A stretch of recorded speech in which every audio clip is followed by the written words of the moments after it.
Good morning students. कैसे हैं बेटा? उम्मीद है कि आप स्वस्थ एवं प्रसन्न होंगे, अच्छे मन से पढ़ाई लिखाई कर रहे होंगे। बेटा, हम लोगों ने पद्य खंड से हरिवंश राय बच्चन जी की पहली कविता आत्म परिचय और उनकी ही दूसरी कविता दिन जल्दी जल्दी ढलता है पढ़ लिया है। आप लोगों ने समझ लिया होगा, लिख लिया होगा बेटा। आज हम लोग पढ़ेंगे आलोक धनवा जी की कविता है पतंग। बेटा, पतंग शीर्षक सामने आते ही बच्चों की बात हमारे सामने आती है। आपने देखा है, पतंग ऊंचाइयों के पार जाती है। बच्चों का सारा ध्यान पतंग पर केंद्रित रहता है। एक डोर के सहारे वे पतंग से जुड़े रहते हैं और पतंग को ऊंचाइयों के पार ले जाना चाहते हैं। तो बेटा, इस कविता में केवल पतंग के बारे में पढ़ाना कवि का उद्देश्य नहीं। पतंग को ऊंचाइयों के पार ले जाना मतलब बच्चे बचपन से ही बड़े बड़े सपने देखते हैं। और कैसे सपने? ऊंचाइयों के पार जाने के सपने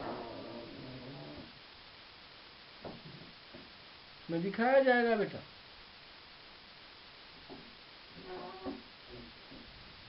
बच्चों से जुड़ी हुई बात है, जिसको मैंने भाव पक्ष और मूल भाव के अंतर्गत लिख दिया है। आप जानते हैं कि भाव पक्ष और कला पक्ष पूछा जाता है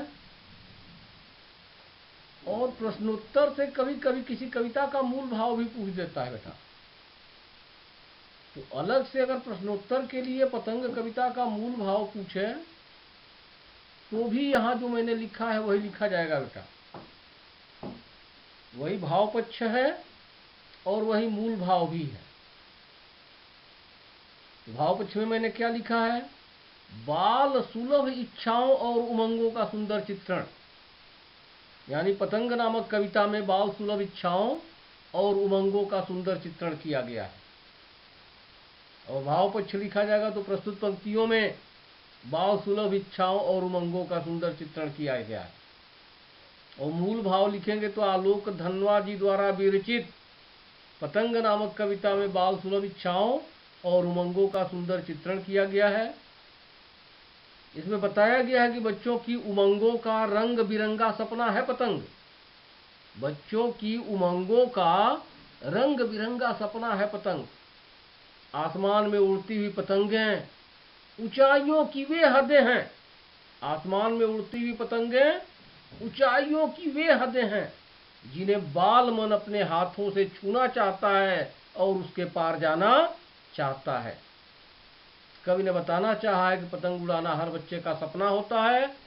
पतंग उड़ाते समय बच्चे छतों के किनारे पहुंचकर भी खुद को गिरने से बचा लेते हैं, जिसका कारण है उनके शरीर का लचीलापन, फ्लेक्सिबिलिटी और उनका जोश। यदि कभी गिरते भी हैं तो गिरकर उठने का संकल्प हमेशा बना रहता है। ये हो गया बेटा मूल भाव या भाव पक्ष।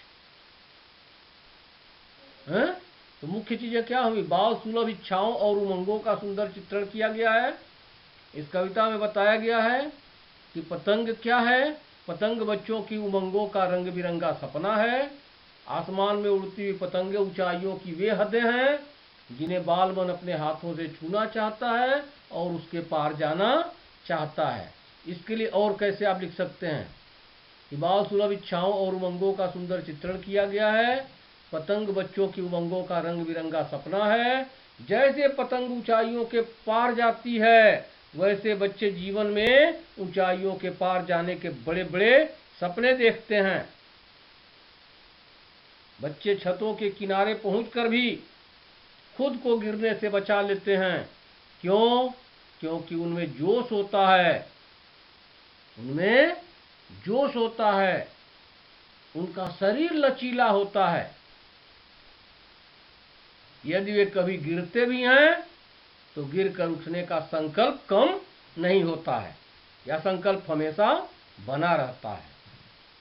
ओके स्टूडेंट्स, बाकी कला पक्ष में आपने देख लिया, वही चीजें हैं, केवल अलंकार हर पैराग्राफ में बदलता रहेगा बेटा। भाषा में खड़ी बोली का प्रयोग हुआ है, पंक्तियां मुक्त छंद हैं किंतु तुक्ल एवं प्रवाह विद्यमान है, बिंब एवं प्रतीकों का सटीक प्रयोग हुआ है, शब्द चयन भाव एवं भाषा के अनुकूल है। और जहां जो अलंकार मिलेगा, जिस पैराग्राफ में अलंकार जरूर बताएंगे बेटा। क्लियर? तो मुख्य चीज क्या है, जैसे पतंग, यह भी दिखा सकते हैं, यहाँ पतंग की उड़ान को बच्चों की उड़ान से जोड़कर दिखाया गया है। पतंग की उड़ान को बच्चों की उड़ान से जोड़कर दिखाया गया है। जैसे पतंग ऊंचाइयों के पार जाती है, वैसे बच्चे ऊंचाइयों के पार जाने के सपने देखते हैं। सीधा भी सेंटेंस लिख सकते हैं बेटा। पतंग की उड़ान को बच्चों की कल्पनाओं की उड़ान से जोड़कर दिखाया गया है। पतंग की उड़ान को बच्चों की कल्पनाओं की उड़ान से जोड़कर दिखाया गया है। जैसे पतंग ऊंचाइयों के पार जाती है, वैसे बच्चे ऊंचाइयों के पार जाने के बड़े बड़े सपने देखते रहते हैं। ओके स्टूडेंट्स, तो जो लिखा है मैंने उसको भी लिख सकते हैं, और जो थोड़ा अलग से बताया उसको भी आप चाहें तो लिख सकते हैं। क्लियर? अगले उसमें हम लोग पैराग्राफ वाइज क्वेश्चन आंसर देखेंगे और फिर एक्सरसाइज के प्रश्न देखेंगे बेटा। All the best.